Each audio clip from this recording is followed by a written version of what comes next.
Welcome to Childminder's Hub, where we support parents and caregivers with heart-centered tools, tips, and insights to nurture little lives.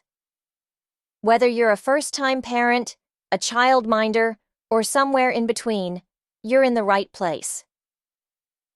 Today we're talking about something that shows up in nearly every home, every classroom, and every toy aisle: the quiet messages we give children about what's for boys and what's for girls.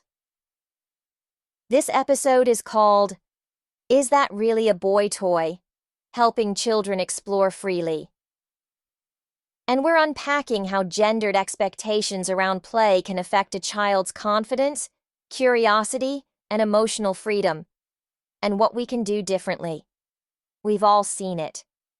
A little boy picks up a doll. A little girl chooses a toy toolkit. And someone nearby says with a smile, "That's not for you." But is it really? Is that truly a boy toy? Or are we unknowingly projecting adult ideas onto play? From the moment children are born, they're surrounded by gendered messages: blue for boys, pink for girls. Be tough. Be sweet. Over time, these cues shape not just how children play, but how they express emotions, relate to others, and see themselves in the world. And here's the thing: these messages aren't usually loud or obvious. They're subtle. They show up in which toys we buy, which books we offer, even in the compliments we give. "You're so strong." "You look so pretty." It all adds up. One afternoon during playtime, a little boy named Leo gently rocked a baby doll in the toy corner. Another child paused and said, "That's a girl toy." Before an adult could respond, Leo looked up and said, "Daddies rock babies too." That moment said everything. Kids see the rules we don't say out loud, and they'll challenge them if we give them the space. When we label toys by gender, we do more than sort shelves. We send messages. A boy told not to play with dolls might believe caring isn't for him. A girl encouraged only to be nice might hesitate to speak up.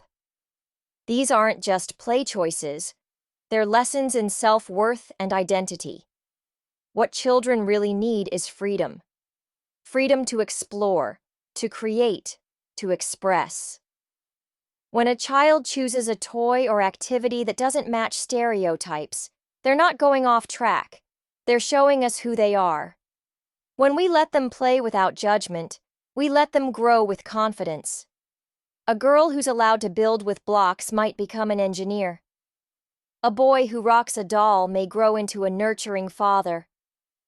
Play isn't about preparing kids for gender roles. It's about preparing them to be whole humans. When we shut down a child's interests because it doesn't match their gender, we limit their potential. If we say dolls aren't for boys, are we saying empathy isn't either? If we discourage girls from building and exploring, are we shrinking their confidence?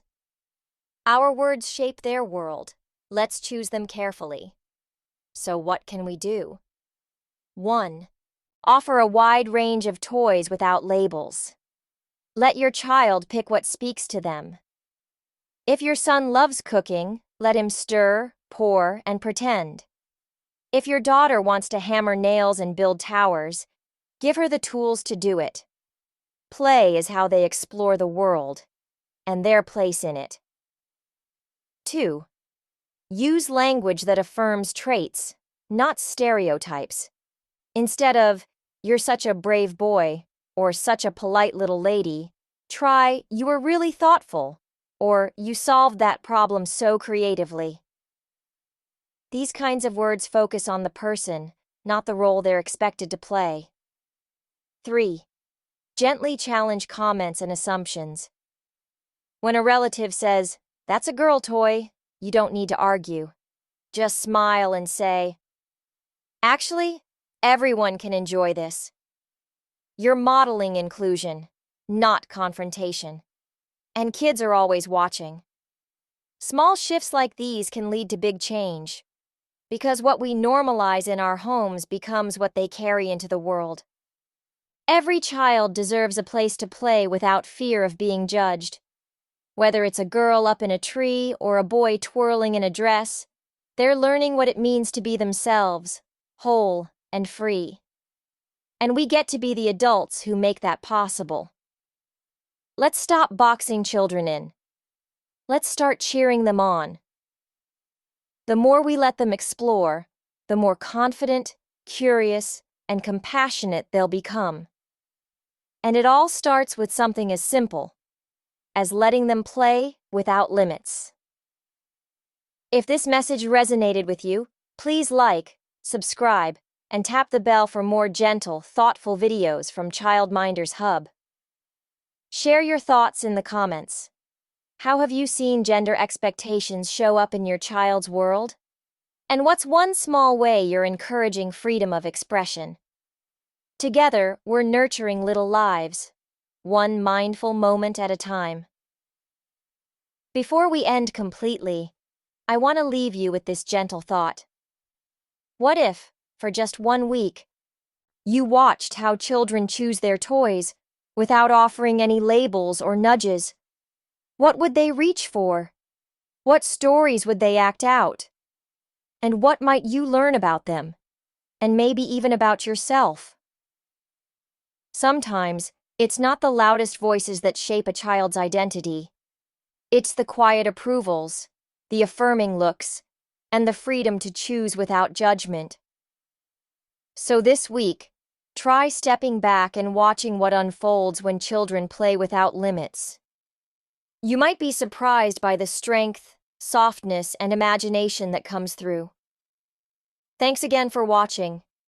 And remember, every small shift you make helps nurture a whole, confident child.